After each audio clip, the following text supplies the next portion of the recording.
Hello students, good morning. कैसे हैं आप सभी लोग? मेरा नाम है जयदीप आमेटा और आज हम बात करने वाले हैं वेक्टर्स के नेक्स्ट पार्ट की। इस पार्ट में हम बात करेंगे resolution of vectors in 3D। हमने अभी तक बात करी थी कि 2D में वेक्टर रिजोल्यूशन कैसा होता है ना।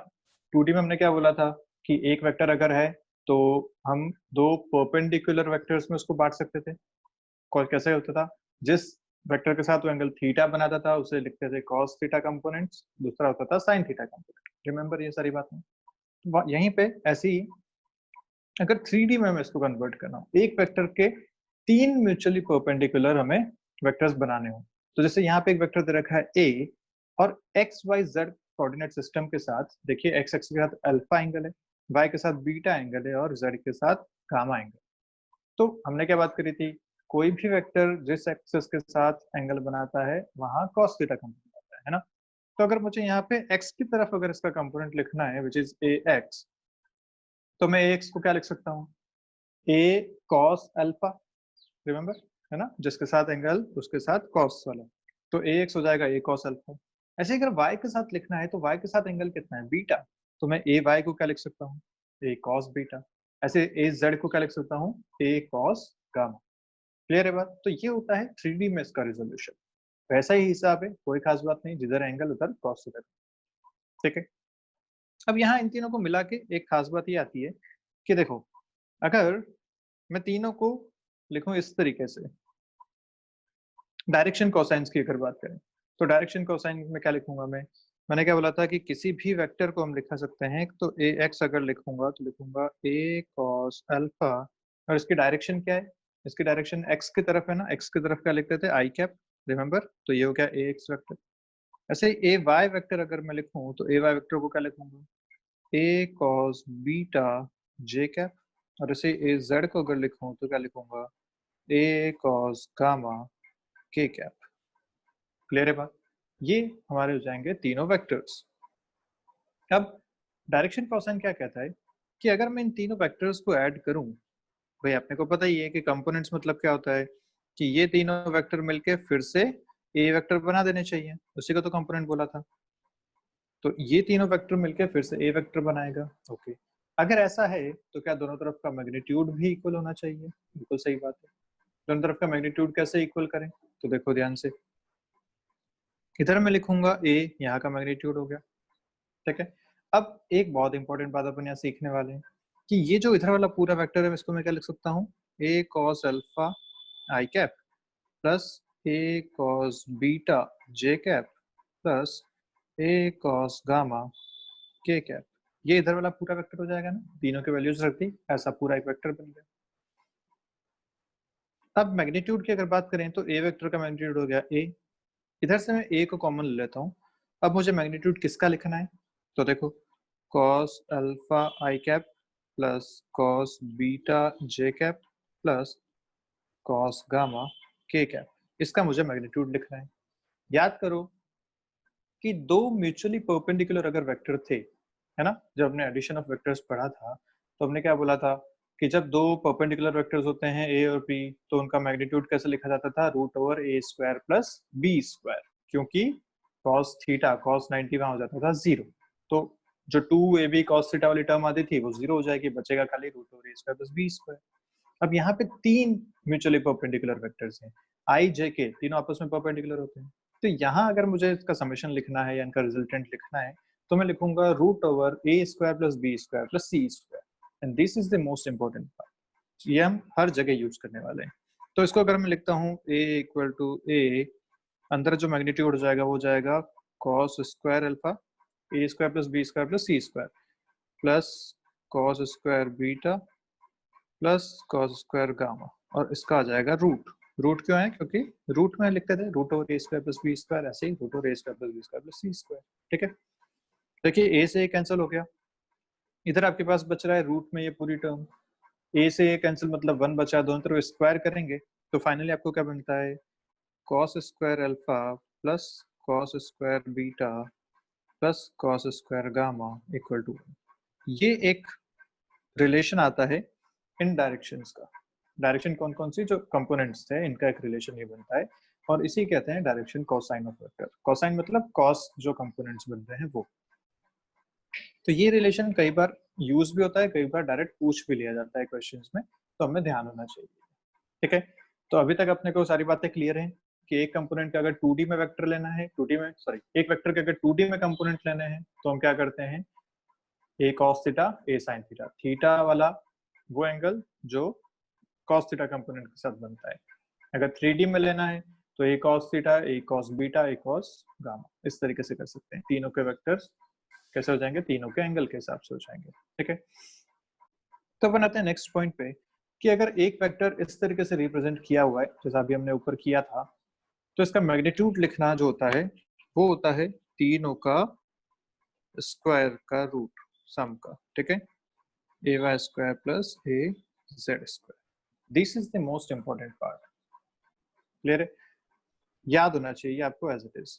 जैसे अगर मैं आपको बोलूं कि एक वेक्टर आपको दिया है, let's say force, force vector आपको दे रखा है 2i plus 2j plus 4k, ऐसा एक वेक्टर दिया हुआ है। ठीक है, पूछा आपको एक्सेलरेशन का मैग्नीट्यूड बताइए अगर मास है उसका 2 kg, जिस बॉडी पे ये फोर्स लग रहा है उसका मास 2 kg है, फोर्स लग रहा है इतना, तो पूछा एक्सेलरेशन बताओ। अब एक्सेलरेशन कैसे पता करें, तो अपने को फॉर्मूला तो पता है, एक्सेलरेशन होता है F/m, है ना। लेकिन अगर मुझे फोर्स का मैग्नीट्यूड नहीं पता तो मैं F कैसे लिखूं, मैग्नीट्यूड कैसे निकालें यहाँ से। तो मैग्नीट्यूड निकालने का तरीका अभी हमने जो सीखा कि जब इस तरीके से आई जे के में लिखा हो तो तीनों का स्क्वायर करके सम करके रूट ले लो, मतलब रूट ओवर 2 का स्क्वायर प्लस 2 का स्क्वायर प्लस 4 का स्क्वायर, ये हो जाएगा फोर्स का मैग्नीट्यूड। कितना आ जाएगा, सॉल्व करते हैं तो root over 4 plus 4 plus 16 which is root over 24। Clear है बात, ऐसा भी रख सकते हैं आप चाहे तो उसको चेंज कर सकते हैं, ये हो जाएगा 2√6। ठीक है, 24 इज 4 इंटू 6, 4 बाहर आएगा तो 2 हो जाएगा, तो 2√6 न्यूटन, ये हो जाएगा आपका फोर्स का मैग्नीट्यूड। ठीक है, अब एक्सेलरेशन आपसे पूछा था, आराम से निकाला जा सकता है, F/m, F आपका आ गया 2√6, फोर्स और मास दे रखा है 2, आंसर आया √6 मीटर पर सेकंड स्क्वायर। क्लियर है बात, तो ये आपको याद होना बहुत जरूरी है। This formula is very important कि किसी वेक्टर का मैग्नीट्यूड कैसे निकाला जाता है अगर ये आई जे के में दिया हो। तो अब देखो अपन शिफ्ट कर रहे हैं पूरा का पूरा अपना सिस्टम पढ़ने का। अभी तक हमने वेक्टर्स को ग्राफिकली रिप्रेजेंट किया था, अभी तक हमने दो वेक्टर्स बनाए, उनको एंगल दिया बीच में और फिर पैरेललोग्राम लॉ ट्रायंगल लॉ से इनको सॉल्व किया था और उसी के हिसाब से फॉर्मूलाज लिखे थे। अब हम चल गए हैं पूरे मैथमेटिकल टर्म्स पे, आई जे के सब कुछ अब मैथमेटिक्स के हिसाब से चलेगा, इनको कैसे सॉल्व करेंगे यहाँ से अपन बात करना शुरू कर रहे हैं। तो फर्स्ट थिंग आपने सीख ली किसी भी वेक्टर का मैग्नीट्यूड कैसे दिया जाएगा। क्लियर है बात यहाँ तक, चलिए अब अगर मैं कहता हूँ कि आपको एडिशन करना है दो वेक्टर्स को, तो जैसे आपके पास एक वेक्टर है ए, जैसे ए वेक्टर को मैं बोल देता हूँ 2i minus 3j plus 4k, और एक बी वेक्टर आपको दे रखा है i cap plus j cap minus 3k cap. ठीक है, ऐसे ए और बी दो वेक्टर दिए, आपको पूछा गया कि A vector plus B vector find कीजिए, बताइए A vector plus B vector कितना होगा। ओके, तो कैसे करें, ए वेक्टर आपको गिवन है, बी वेक्टर गिवन है, आपको जब ए प्लस बी निकालना है तो मैं आपको जस्ट रिलेट करने के लिए बता रहा हूँ कि हमने जब ग्राफिकली पढ़ा था इनको तो हमने क्या बोला था कि आई जे के क्या क्या होता था, इस तरफ आई होता था, इस तरफ जे और इस तरफ के होता था। एक बात तो ये पढ़ी थी हमने। दूसरा हमने जब एडिशन पढ़ा था तो हमने क्या बोला था कि तब जब दो पैरेलल वेक्टर्स होते हैं मतलब जिनकी डायरेक्शन सेम होती है, उनको अगर ऐड करना हो तो सीधा ए प्लस बी कर सकते हैं, ये पढ़ा था हमने, रिमेम्बर। तो ये दोनों चीजें हम यहाँ यूज करते हैं। कैसे, तो देखो ए का जो ये आई कंपोनेंट है 2, वो इसी तरफ होगा आई की तरफ, और जो बी का आई कंपोनेंट है 1i लिखा हुआ है वो बेसिकली, तो 1 भी इसी तरफ होगा। और जब दोनों सेम डायरेक्शन में वेक्टर्स हैं तो क्या दोनों सीधे सीधे ऐड किए जा सकते हैं, यस, यही खास बात यहाँ पे है। तो क्या हो जाएगा, ए प्लस बी अगर मुझे निकालना है तो ए प्लस बी को मैं लिख सकता हूँ इस तरीके से, आई को आई से ऐड कर दो तो 2 + 1 आई कैप, प्लस जे को जे से ऐड कर दो, अब जे में ऊपर है -3 नीचे है +1 तो इस तरीके से ऐड हो जाएगा। प्लस के को के से ऐड कर दो तो 4 प्लस -3 के कैप। ठीक है, जो भी कंपोनेंट है वो एज इट इज लेना है अपने को, प्लस है तो प्लस, माइनस है तो माइनस। एडिशन कर रहे हैं, बीच में प्लस का साइन लगा दिया, आपके पास फाइनल आंसर आएगा a plus B equal to 3i cap minus 2j cap plus k cap. This will be a plus B. Got it. अब लेट्स से आपको पूछा गया a minus B, a minus B vector आपसे पूछा गया, a minus B निकालने के लिए क्या करें? तो याद करो अपन ने जब ग्राफिकली पढ़ रहे थे तब भी यही हिसाब किया था कि अपन ने बोला था a प्लस माइनस बी, क्या हमने इसको ऐसा ही लिखा था a प्लस माइनस बी के हिसाब से? तो माइनस बी वेक्टर मतलब जो बी वेक्टर है उसमें -1 का मल्टीप्लाई कर देते हैं।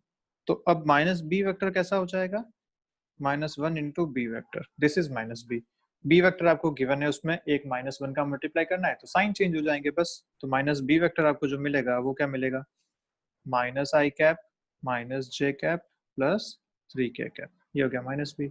आपको a माइनस बी निकालना है तो a प्लस माइनस बी निकालना है बेसिकली। तो क्या हो जाएगा, दोनों को ऐड कर दो।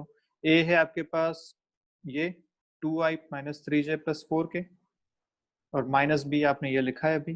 दोनों को ऐड करें तो i से i को ऐड करते हैं तो 2 माइनस 1 आई कैप। आगे चले j पे तो -3 माइनस 1 j कैप, और इधर चले k में तो क्या हो जाएगा 4 प्लस 3 k कैप। ठीक है, या तो आप इस तरीके से इसको सोच सकते हैं, नहीं तो आप सीधा भी माइनस कर दो, कोई उसमें भी खास बात नहीं है। a माइनस बी करना है ना, तो देखो a माइनस बी क्या करूं, i से i को माइनस करो, j से j को माइनस करो, k से k को माइनस करो।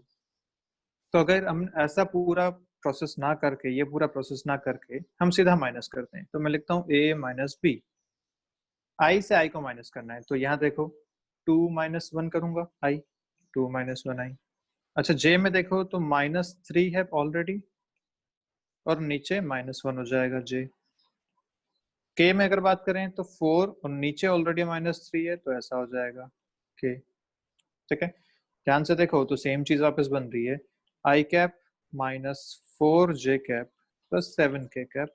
आपने ऊपर पे भी यही बनाया था, आई cap -4j cap plus 7k। तो बात एक ही है, आप चाहे उसको a प्लस माइनस बी करो या सीधा a माइनस बी कर दो, बात तो एक ही आने वाली है ना। तो अब ये हमारे लिए इजी हो जाता है आई जे के में सॉल्व करना एडिशन और सब्ट्रैक्शन को। कोई एंगल की दिक्कत नहीं, कोई रूट ओवर स्क्वायर, इसका स्क्वायर, ये सब करने की जरूरत नहीं।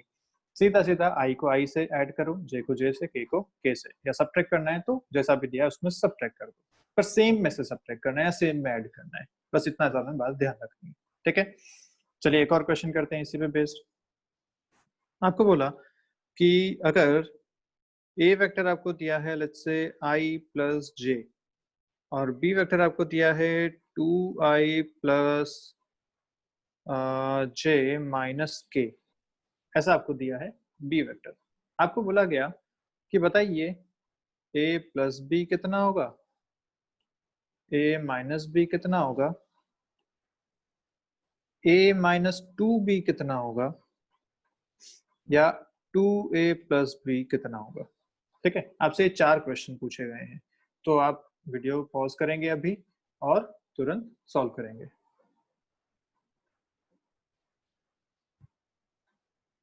चलिए कर लिया।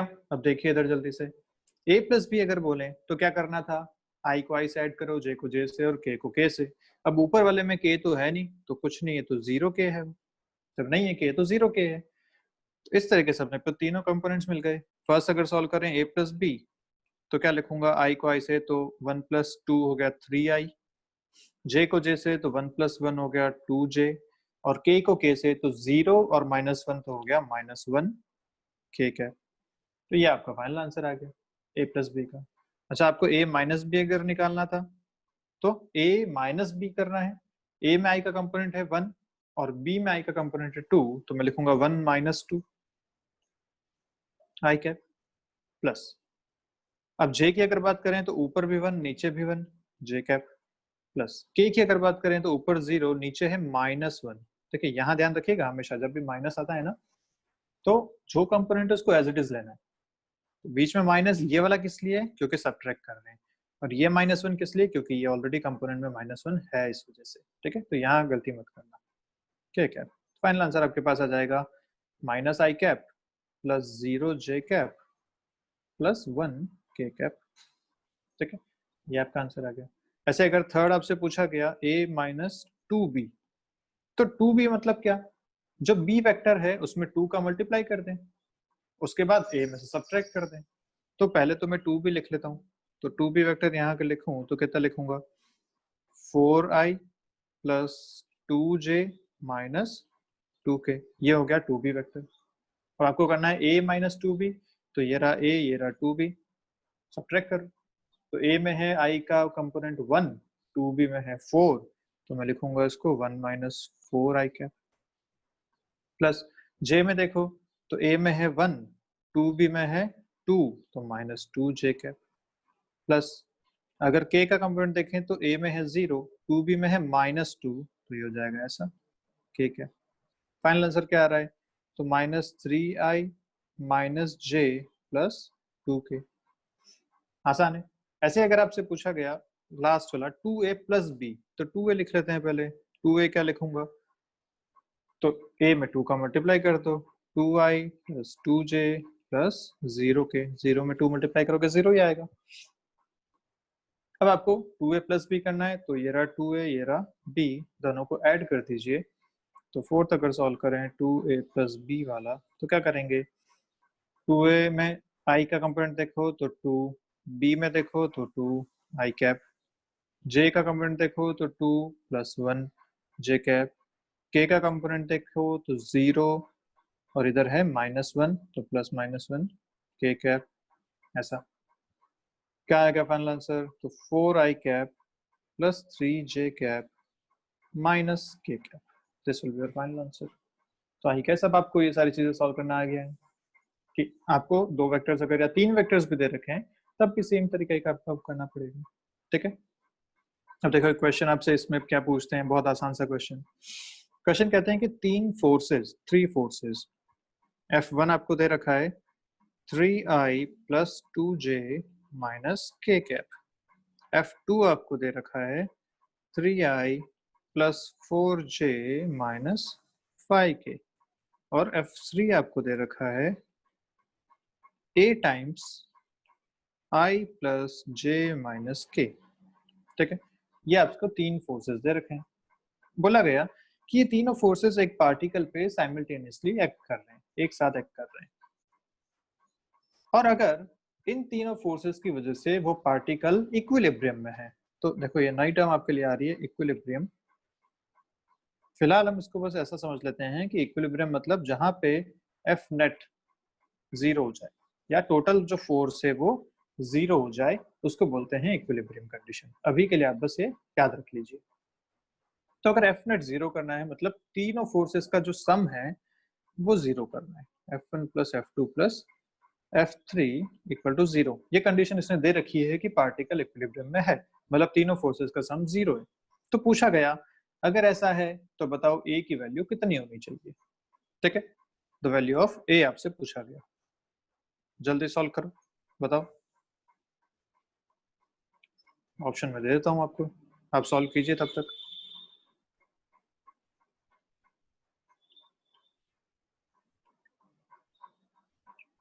ठीक है, कर लिया, चलो देखो। अब A की वैल्यू पूछिए, तीनों फोर्स 0, तीनों फोर्स 0 कब होंगे, तो अपन सॉल्व करते हैं। F1 plus F2 plus F3 अगर करूं तो F नेट जो मैं लिखूंगा, मैंने क्या बोला, I को I से ऐड करो, J को J से, और K को K से ऐड करो। तो फर्स्ट फोर्स में देखो I का कंपोनेंट है 3, सेकंड फोर्स में कितना है, उसमें भी 3, थर्ड फोर्स में कितना है A, ये हो गया I कैप, प्लस J में अगर देखें तो 2 प्लस 4 प्लस A, और अगर K में देखें तो ये आ जाएगा आपके पास -1 -5 minus A K cap. Clear है बात, इस तरीके से आपको दे रखा है। पूछा क्या गया था आपसे कि टोटल फोर्स जो है वो 0 है। ओके, बहुत बढ़िया।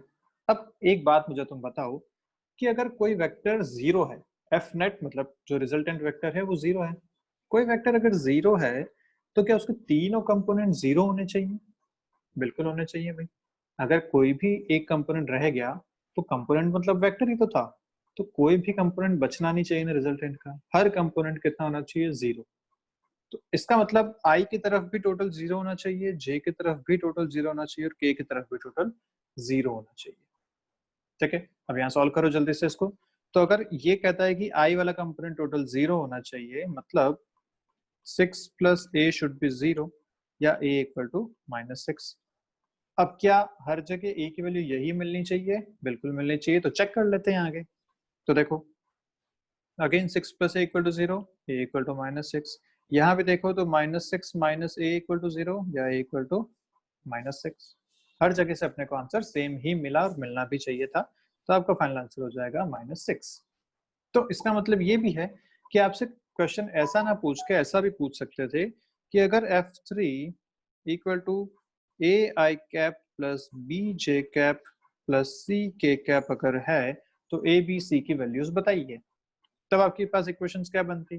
तो अब जब 3 + 3 + a ये हो जाता आई कैप में, 2 + 4 + b ये हो जाता आपका जे कैप में, और ऐसा ही यहाँ पे लिखते हैं -1 -5 माइनस सॉरी प्लस सी ये हो जाता के कैप में। अब आप इसको फिर से सॉल्व करते तो आपको अलग अलग वैल्यूज मिल सकती थी यहाँ पे। जैसे अब देखिए यहाँ तो आपको ए की वैल्यू -6 मिलेगी, बी की वैल्यू भी -6 मिलेगी, अब सी की वैल्यू +6 मिलेगी। क्लियर है? तो 3 अननोन यहाँ पे मिल्स पूछे जा सकते हैं क्योंकि अपने पास 3 इक्वेशंस है। इस क्वेश्चन को सॉल्व करना अपन बस एक कंपोनेंट से कर सकते थे। अगर अपने को पता है कि सब कंपोनेंट 0 होते हैं तो खाली आई को 0 करते अपने को आंसर मिल जाता। ये तो समझाने के लिए अपन ने तीनों किए। पर यहाँ अगर 3 अननोन होते तो अपन तीनों इक्वेशन यूज कर लेते, आई भी 0, जे भी 0 और के भी 0, सब मिला के 0 करते, जो इक्वेशन बनती है उससे आंसर आ जाता। तो ये बात आप लिख लीजिए अपने नोट्स में कि कोई वेक्टर अगर 0 है इसका मतलब उसके तीनों कंपोनेंट्स 0 इंडिविजुअली होने ही चाहिए। ठीक है, तीनों वेक्टर इंडिविजुअली 0 होने चाहिए, तभी एक वेक्टर 0 वेक्टर कहलाता है। क्लियर है बात यहाँ तक सारी? ओके, चलिए नेक्स्ट क्वेश्चन देखते हैं। नेक्स्ट आपसे पूछा गया, चलिए डिस्प्लेसमेंट की बात करते हैं। डिस्प्लेसमेंट आपसे पूछते हैं एक क्वेश्चन में। ठीक है, तो पूछा आपसे कि एक पार्टिकल जो है वो 3,2,1 से चल के 1,2,1 तक पहुंच गया। ओके, ये उनकी दो पोजीशंस दे रखी हैं। पूछा आपको कि इसका डिस्प्लेसमेंट बताइए। डिस्प्लेसमेंट वेक्टर आपसे पूछा गया। ओके, कैसे करें? डिस्प्लेसमेंट वेक्टर कैसे बताएं? अब देखो यहाँ अपने को दो पोजीशंस दे रखी हैं। ठीक है, तो अगर मैं कोऑर्डिनेट सिस्टम बनाऊं इस तरीके से, तो कोऑर्डिनेट सिस्टम में पोजीशंस कैसे दिखाई जाती हैं? X Y Z. तो ये हो गया एक्स, ये हो गया वाई, ये हो गया जेड। ये जो पोजीशन है फर्स्ट 3,2,1, कोई पोजीशन होगी यहाँ पे जिसमें एक्स कंपोनेंट है 3, वाई कंपोनेंट है 2 और जेड कंपोनेंट कितना है इसका 1। ठीक है, ऐसा एक वेक्टर है ये जिसमें एक वेक्टर इधर आ रहा है, एक वेक्टर इधर आ रहा है और एक वेक्टर इस तरफ आ रहा है। ठीक है, सेकंड पोजीशन जो इसकी दे रखी है वो दे रखी है 1,2,1। तो ग्राफिकली अब देखो थोड़ा सा दिक्कत हो रही है अपने को इसको इमेजिन करने में। सबसे आसान तरीका क्या है? मैथमेटिक्स से चलें, तो मैथमेटिक्स से अपन उसको आराम से कर सकते हैं।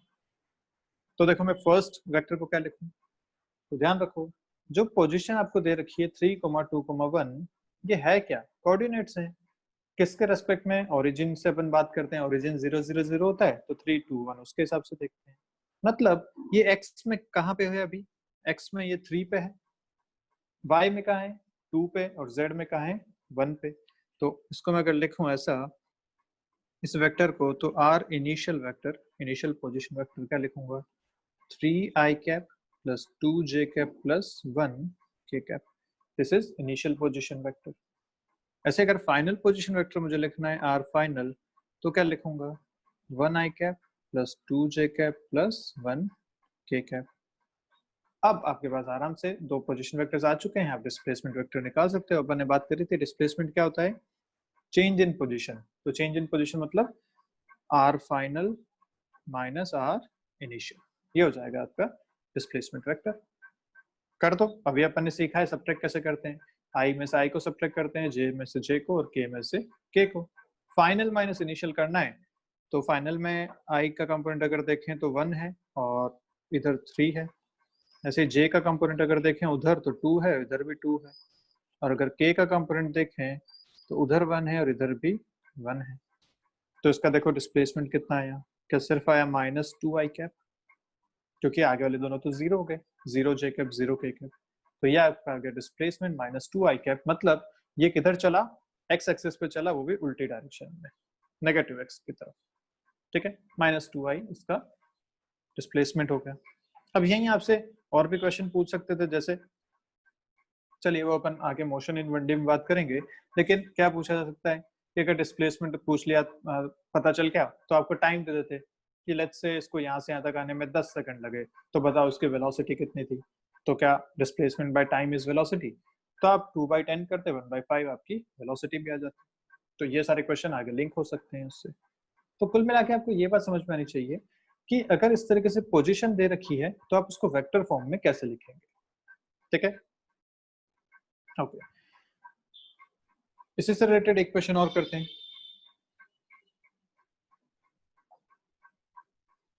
बोला गया कि एक पर्सन जो है मूव्स 30 मीटर नॉर्थ, ठीक है, 30 मीटर नॉर्थ पे चला पहले, then 20 meter east, okay 20 meter east चल लिया, then 30√2 meter south west, okay, then 30√2 meter south west. पूछा गया आपसे कि इसका डिस्प्लेसमेंट बताइए फ्रॉम द ओरिजिनल पोजीशन। ये आपका क्वेश्चन है, it's displacement from the original position. कैसे निकालें, देखो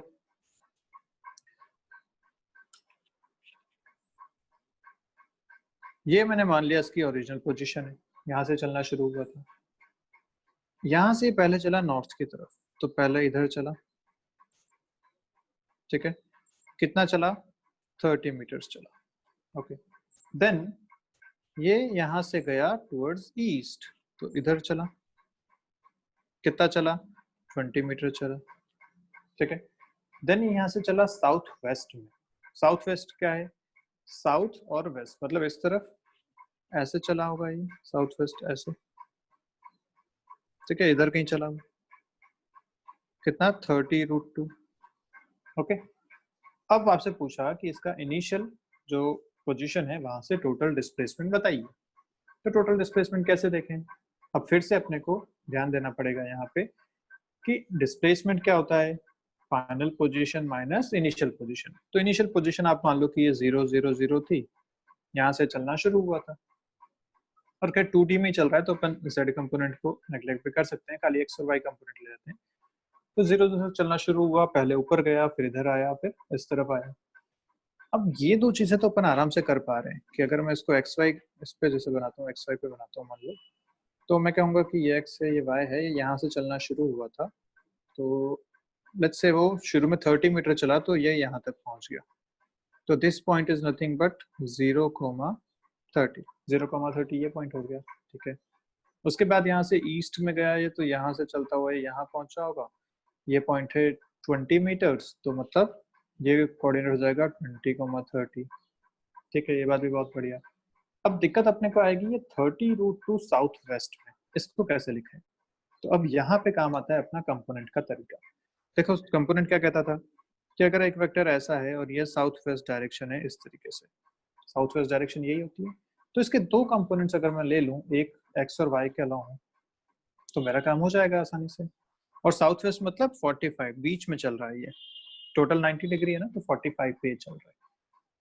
मैग्नीट्यूड कितना है 30√2, तो ये कंपोनेंट कितना आएगा ऊपर वाला 30√2 cos 45 डिग्री, ये कितना आएगा 30√2 sin 45 degree. Remember all this, cos 45 sin 45 दोनों की वैल्यू होती है 1/√2, तो ये आ जाएगा आपके पास 30, ये भी आ जाएगा 30। क्लियर है बात? तो अब ये एक जो मोशन हुआ ना इसका 30 रूट टू साउथ वेस्ट, इसको मैं दो मोशन में बोल सकता हूँ कि ये नीचे भी 30 चला और वेस्ट में भी 30 चला, मतलब साउथ में भी 30 चला और वेस्ट में भी 30 चला। ये इसका ओवरऑल मोशन हुआ। तो ये अभी ये पार्टिकल यहाँ पे है, यहाँ से अब ये साउथ में भी 30 गया, तो साउथ में 30 चला तो ये वापस यहाँ तक पहुंच गया, क्योंकि अभी ये ऑलरेडी 30 पे था, यहाँ पहुंच गया। और अब ये वेस्ट में भी 30 चला, तो वेस्ट में भी जब 30 चलेगा तो यहाँ से चलना शुरू होगा और यहाँ तक पहुंचेगा, इस पोजिशन तक, क्योंकि ये पॉइंट क्या हो गया आपका 20,0, और यहाँ से 30 चलना है, मतलब वो थोड़ा सा नेगेटिव साइड में चला जाएगा, कितना, तो -10,0। तो ये हो गया इसका फाइनल पोजीशन। अब आपको पूछा था डिस्प्लेसमेंट, ये है इसका इनिशियल पॉइंट, ये है इसका फाइनल पॉइंट, क्या आप डिस्प्लेसमेंट बता सकते हैं आराम से? This will be the displacement. Clear है? कितना डिस्प्लेसमेंट है? तो 10 मीटर्स का डिस्प्लेसमेंट है। और अगर डायरेक्शन वाइज भी देना है तो डिस्प्लेसमेंट में लिखूंगा -10 आई कैप। माइनस क्यों लिखा? क्योंकि नेगेटिव एक्स की तरफ था ना, तो -10 आई कैप, ये इसका डिस्प्लेसमेंट हो जाएगा। तो ये आपने पूरा किया, इसको ग्राफिकल मेथड से आपने कोऑर्डिनेट सिस्टम बनाया, पूरा इसको सॉल्व किया। ठीक है, अगर इसी को मुझे करना होता लेट्स से अपना यूनिट वेक्टर मेथड से, तो मैं क्या करता? तो देखो मेरे पास जो फर्स्ट डिस्प्लेसमेंट था उसका S1, इसको मैं लिखता हूँ फर्स्ट डिस्प्लेसमेंट, उसको क्या लिखता? 30 मीटर नॉर्थ, नॉर्थ को मैंने मान लिया जे कैप, वाई एक्सिस के अलॉन्ग आता है ना, इसलिए ऐसा मान लिया, तो उसको लिखता 30 जे। सेकेंड डिस्प्लेसमेंट उसका हुआ 20 मीटर ईस्ट, ईस्ट मतलब टुवर्ड्स एक्स एक्सिस, तो मैं इसको लिखता 20 आई कैप। और थर्ड इसका जो डिस्प्लेसमेंट हुआ 30 रूट टू साउथ वेस्ट, तो अभी कंपोनेंट मुझे फिर से लेना ही पड़ता है, ये काम तो मुझे करना ही पड़ता है फिर से। ठीक है, तो अब मैं इसको क्या लिखता पूरे को? तो देखो नीचे आ रहा है मतलब -j है, और इधर जा रहा है मतलब -x है, तो मैं क्या लिखता है इसको -30 आई कैप -30 j कैप। तो ये हो गया अपना फाइनल डिस्प्लेसमेंट। इन तीनों का नेट डिस्प्लेसमेंट अगर करें तो S नेट क्या मिल जाएगा final displacement? S1 plus S2 plus S3, तीनों वेक्टर जो तो हैं ऐड हो जाएंगे। वेक्टर ऐड करने का तरीका याद है ना, I को I से, J को J से, K को K से। तो देखो फर्स्ट वाले में I 0 है, कोई I नहीं है, सेकंड वाले में I है 20, थर्ड वाले में I है -30, तो जाएगा I का अगर कंपोनेंट, तो फर्स्ट में 0 था, सेकंड में 20 था, थर्ड में -30 था। J का कंपोनेंट देखो तो फर्स्ट में है 30, सेकंड में है 0, इसमें है -30। देखो कितना है डिस्प्लेसमेंट इसका, फर्स्ट है -10 आई कैप और उधर तो 0 आ गया, तो ये तो अपना ऊपर भी आंसर लिखा था अपने, देखो -10 आई कैप। तो दोनों तरीके हैं, आप चाहे तो ग्राफिकल मेथड या जो अपन रिप्रेजेंटेशन वाला मेथड है उससे जा सकते हैं कि आप कोऑर्डिनेट्स बनाओ, आप वेक्टर्स खींचो और देन देखोगे कहाँ से कहाँ तक पहुंचे, या आप इस यूनिट वेक्टर वाले मेथड से भी जा सकते हैं। तो जिसमें भी आप कंफर्टेबल हैं आप उससे सॉल्व कीजिए। पर आपको यह है कि जब भी दो डायरेक्शन में वेक्टर आता है ना, जैसे साउथ वेस्ट आ गया, नॉर्थ ईस्ट आ गया, तो आपको उसका कंपोनेंट ले लीजिए, आसानी से आप उसको सॉल्व कर पाएंगे। ठीक है, आसान है यहाँ तक सारी बातें? चलिए अब एक क्वेश्चन इस पे बेस्ड और करते हैं। इस क्वेश्चन में आपको बोला गया कि एक ऑब्जेक्ट है ऐसा, ठीक है, आप प्रैक्टिकल सिचुएशन इमेजिन कर सकते हैं। एक ऐसा ऑब्जेक्ट है, इसको अपन ने यहाँ से बांध दिया, एक रस्सी इसको ऐसे बांध दी यहाँ पे एक रस्सी से, और एक रस्सी से इसको यहाँ पे बांध दिया अपन ने। ठीक है, तो यहाँ पे टिका रहेगा ये। ओके, अब जब टिका हुआ है मतलब इक्विलिब्रियम में है, इक्विलिब्रियम मतलब नेट फोर्स इस पे कितना होता है? 0 होता है, सब फोर्स मिला के। तो देखिए अगर ये 2 kg का मास है, ठीक, बोला गया कि अगर ये एंगल जो बनता है ये बनता है लेट्स से 45 डिग्री मान लेते हैं ऐसा। ठीक है, तो बताइए कि इन दोनों में टेंशन कितनी होगी, T1 और T2 टेंशन कितनी होगी? अब ये टेंशन क्या है? टेंशन एक फोर्स है, आप इतना ही मान लीजिए अभी फिलहाल कि टेंशन एक फोर्स है, और फोर्स हमेशा एक वेक्टर क्वांटिटी होता है। तो कुल मिला के आपको ये T1 और T2 वेक्टर की क्वांटिटी बतानी है, वेक्टर बताना है आपको। ठीक है, और एक बात कि नेट फोर्स 0, इसका मतलब इस पे जितने भी फोर्स हैं सब मिला के 0 हो जाने चाहिए। तो एक फोर्स इस पे हमेशा ग्रेविटी की वजह से लगता है mg। आपको याद ही है ये बात, mg कितना हो जाएगा, तो 2 इंटू जी विच इज 20। तो 20 न्यूटन नीचे लग रहा है, T1 और T2 जैसे दिखा रखे हैं वैसे लग रहे हैं। आपको पूछा कि T1 और T2 की वैल्यू बताओ, ठीक है। कैसे करेंगे अब इस क्वेश्चन को, T1 और T2 बताने कैसे करें? तो फिर से वही तरीका अपने को करने का। अपन बात करते हैं, या तो आप जाओ वेक्टर रिप्रेजेंटेशन से या फिर IJK से, अपन दोनों मेथड की बात कर लेंगे। तो देखो, सबसे पहले अपने को बात करनी है कि ये अपना सिस्टम है, ये एक्स वाई ऐसा अपना सिस्टम रहता है, इसमें अपन कंफर्टेबल है आई और जे के हिसाब से। तो अपन जो कंपोनेंट्स लेंगे ऐसे ले लेंगे ताकि आई और जे में उनको लिख सके। ओके, तो T1 जो है वो तो अपने को दिख रहा है माइनस एक्स की तरफ है सीधा सीधा। जो 20 नीचे लग रहा है वो माइनस जे की तरफ है, वो भी अपने को दिख रहा है। बस T2 कहीं सेट नहीं हो रहा तो T2 के कंपोनेंट्स ले लेते हैं, ठीक है। तो T2 का कंपोनेंट इस तरफ कितना आएगा, ये वाला कंपोनेंट कितना आएगा, जिधर एंगल उधर कॉस वाला, तो T2 cos 45 डिग्री। तो ऊपर वाला कितना आएगा, ये वाला component T2 sin 45 degree. Clear है बात? अब T2 को भूल जाओ क्योंकि इसके दो कंपोनेंट्स आप ले चुके हैं। अब अगर ध्यान देखो तो आपके पास चार फोर्सेस यहाँ पे हैं टोटल। कौन कौन से चार फोर्सेस हो गए, T1 20, T2 cos 45 और T2 sin 45। ये चार आपके पास वेक्टर्स हैं, इन चारों वेक्टर्स को मिला के 0 करना है। आराम से कर सकते हैं आप। तो देखो ऐसे चार वेक्टर्स बने हुए हैं, मैं बना देता हूँ। ये हो गया T2 sin 45 मतलब T2 by रूट 2, ओके। ऐसे T2 cos 45 मतलब अगेन T2 by रूट 2। इधर है आपका T1 और इस तरफ है आपका 20। ये चार वेक्टर्स हैं, सब मिला के 0 हो रहे हैं। अच्छा, कोई वेक्टर 0 कब होता है, याद करो, जब उसका x कंपोनेंट भी 0 हो जाए, जब y कंपोनेंट भी 0 हो जाए, जब z कंपोनेंट भी 0 हो जाए। इसका मतलब यहाँ पे x में जो फोर्सेस हैं वो दोनों मिला के 0 हो जाने चाहिए, और y में जो फोर्सेस हैं वो दोनों मिला के भी 0 हो जाने चाहिए। आसान हो गया अपना काम। x डायरेक्शन में भी 0 करो, y डायरेक्शन में भी 0 कर दो। तो x में अगर 0 करता हूँ तो मैं लिखूंगा T2 by root 2 minus T1 equal to 0। ऐसा क्यों लिखा मैंने, देखो ये जो T2 by रूट 2 है ये इधर लग रहा है पॉजिटिव x की तरफ, जबकि ये T1 जो है ये इस तरफ लग रहा है नेगेटिव x की तरफ। तो अगर एक पॉजिटिव है तो दूसरा नेगेटिव होना चाहिए, डायरेक्शन अलग अलग है दोनों, इसलिए मैंने लिखा है ऐसे। अगर y में देखो तो T2 by रूट 2 ऊपर लग रहा है तो नीचे जो 20 है वो नेगेटिव हो जाएगा। दोनों मिला के कितना करना है, 0 करना है। आपके पास दो इक्वेशन है, दो अननोन है T1 एंड T2 के, आराम से सॉल्व कर सकते हैं यहाँ से, आराम से हो जाएगा। तो देखो फाइनल आंसर क्या आता है।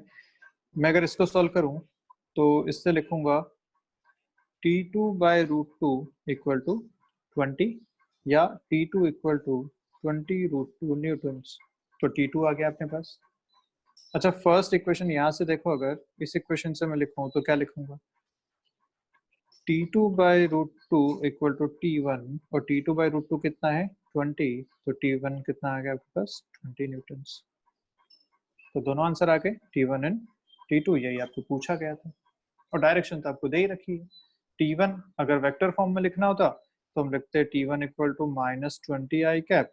T2 को अगर वेक्टर फॉर्म में लिखना होता तो कैसे लिखते, दो कंपोनेंट्स है ना, तो मैं लिखता T2 को एक कंपोनेंट पॉजिटिव x दूसरा पॉजिटिव y, तो 20 I cap plus 20 J cap, ऐसा मैं इसको लिखता हूँ, ठीक है। ये इस तरीके से सॉल्व कर सकते हैं। तो ग्राफिकली करें चाहे आप इसको आई जे के में यूज करके करें, एक जैसा आंसर आपको मिलना चाहिए, ठीक है। गॉट इट यहाँ से सारी बातें, चलिए बहुत बढ़िया। आई जे के कर लेंगे ना आप, कैसे करेंगे, T2 को मैं क्या लिखूंगा आई जे के में, तो T2 cos 45 degree I cap plus T2 sin 45 degree J cap, ये लिखूंगा। तो T2 by root 2 I cap plus T2 by root 2 J cap, ये हो गया T2 वेक्टर। चलो मैं कर ही लेता हूँ आपके लिए वापस एक बार। T1 वेक्टर को क्या लिखेंगे, T1 था माइनस T1 आई कैप क्योंकि लेफ्ट साइड में था। जो mg नीचे लग रहा था उसको मैं बोल देता हूँ वेट जो नीचे लग रहा था -20 जे कैप, और T2 को भी हमने लिखा T2 by root two I cap plus T2 by root two J cap. अब इन तीनों को मिला के अपने को जीरो करना है, मतलब T1 vector plus W vector plus T2 vector must be equal to zero, क्योंकि नेट फोर्स जीरो था। T1 हो गया -T1 आई कैप, सॉरी, उसके बाद -20 J cap, then plus T2 by root two I cap plus T2 by root two J cap equal to zero. I को I से add करना है, जे को जे से ऐड करना है, तो -T1 plus T2 by root two I cap, J को जे से ऐड करें तो T2 by root two -20 J cap equal to zero, है ना। देखो ये जे है और ये भी जे है, जे में लिख लिया, बाकी दोनों आई में लिख लिए। अब टोटल जीरो है, मतलब आई अलग से जीरो कर सकते हैं और जे को अलग से जीरो कर सकते हैं। फिर से दो इक्वेशन है, दो अननोन है। यहाँ से आपके पास आ गया T1 equal to T2 by root two, इधर से आ गया T2 by root two equal to 20, तो आ गया T2 equal to 20 root two, और यहीं से आपको फिर से मिल जाएगा T1 इक्वल टू 20, क्योंकि ये एज इट इज यहाँ पे आ जाएगा। तो करने का तरीका दोनों तरीके से आपको समझ में आना चाहिए कि आप चाहे वेक्टर को रिप्रेजेंट करके इस तरीके से करें, वेक्टर समेशन जो हमने बात की थी कंपोनेंट्स लेके, या फिर आप इसको आई जे के में लिख के करें। दोनों तरीके से आपको सॉल्व करना आने चाहिए क्वेश्चंस को, ठीक है। चलिए अपन अभी चलते हैं नेक्स्ट क्वेश्चन पे। ओके, अब ये क्वेश्चन देखिए। इस क्वेश्चन में आपको बोला कि एक बॉडी पे अगर दो फोर्सेस लग रहे हैं, एक 3 न्यूटन का, एक 4 न्यूटन का, बताया नहीं कि कैसे लग रहा है, कहाँ लग रहा है, कुछ नहीं बता रखा है इसमें, बस बोला है कि दो फोर्सेस लग रहे हैं। तो पूछा कि इन दो फोर्सेस को मिला के मैक्सिमम फोर्स कितना हो सकता है और मिनिमम फोर्स कितना लग सकता है। ठीक है, ये आपसे क्वेश्चन पूछा गया। तो क्या करना चाहिए इस क्वेश्चन के लिए? दो अलग अलग दे रखे हैं, पूछा है कि मैक्सिमम दोनों को मिला के कितना, मिनिमम दोनों को मिला के कितना। मिला के मतलब रिजल्टेंट की बात है, और रिजल्टेंट मैक्सिमम कब होता था याद करो, जब दोनों सेम डायरेक्शन में होते थे, ए प्लस बी, रिमेंबर। तो मैक्सिमम फोर्स कितना हो जाएगा जब दोनों सेम डायरेक्शन में लग जाएंगे, तो 3 + 4 7 न्यूटन हो जाएगा। और मिनिमम कितना हो जाएगा जब दोनों अपोजिट डायरेक्शन में लगते थे, तो अपोजिट में 3 - 4, मैग्नीट्यूड की बात करते हैं क्योंकि डायरेक्शन कुछ भी हो सकती है, डायरेक्शन यहाँ नहीं दी है, लेकिन दोनों अपोजिट लगने चाहिए बस। तो 1 न्यूटन मिनिमम फोर्स हो जाएगा। क्लियर? तो ये बात हमेशा याद रखिए कि अगर आपको कोई दो वेक्टर्स दे रखे हैं और आपसे पूछा गया कि इन दोनों का मैक्सिमम रिजल्टेंट कितना होगा या मिनिमम रिजल्टेंट कितना होगा, तो मैक्सिमम होता है a + b से, मिनिमम होता है a - b से।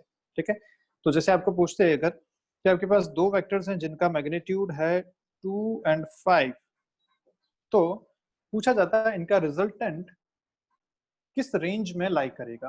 ठीक है, इनका रिजल्टेंट किस रेंज में लाई करेगा, ये आपसे पूछा गया। तो ऑप्शन लेट से होते 2 से 5 के बीच में, या आपका ऑप्शन होता है लेट से 1 to 7 के बीच में, या आपका ऑप्शन होता है लेट से 3 to 7 के बीच में, या ऑप्शन होता 2 to 9 के बीच में। ठीक है, ये आपके चार ऑप्शन है कि इनका जो रिजल्टेंट है वो किस रेंज में लाई करेगा। अब रेंज क्यों बोला गया? क्योंकि इन दो जो वेक्टर्स हैं इनके बीच का एंगल नहीं दिया अपने को। अपने को पता है रिजल्टेंट का फॉर्मूला अपने लिखा था √a² + b² + 2ab cos theta, पर यहाँ पे थीटा तो दिया नहीं, तो थीटा कुछ भी हो सकता है, मतलब वैल्यू भी कुछ भी आ सकती है, लेकिन मैक्सिमम और मिनिमम वैल्यू फिक्स है इनकी। तो मैक्सिमम कितनी होती है? तो जब दो वेक्टर्स हैं इसके लिए मैक्सिमम आएगी हमेशा 2 + 5 से, और मिनिमम आएगी हमेशा 2 - 5 से। मॉड लगा रहा हूँ क्योंकि अपन मैग्नीट्यूड की बात कर रहे हैं। तो ये आएगा 7, ये आएगा 3। तो जो भी इसका रिजल्टेंट आएगा वो हमेशा 3 से 7 के बीच में ही आएगा। 3 भी आ सकता है, 7 भी आ सकता है, और थीटा कुछ भी वेरी कर लो, इनके बीच में ही आंसर आने वाला है। क्लियर है बात? तो यहाँ तक आप हमेशा ध्यान रखिएगा। पॉइंट्स अपन ने पढ़ लिए, समेशन और सब्ट्रैक्शन के अपन ने बातें कर ली दोनों तरीके से, वेक्टर उस फॉर्म में भी, रिप्रेजेंटेशन की फॉर्म में भी, और आईजे की फॉर्म में भी। अब अपन नेक्स्ट वीडियो में बात करेंगे वेक्टर्स के मल्टीप्लिकेशन की, कि अगर दो वेक्टर्स को मल्टीप्लाई करना है तो क्या क्या चीजें हो सकती हैं, उसके भी कुछ रूल्स हैं, उसके हिसाब से अपन नेक्स्ट टाइम पे बात करेंगे। ठीक है, चलिए तो प्रैक्टिस करते रहिए। मिलते हैं अपन नेक्स्ट क्लास में, अभी के लिए बाय बाय।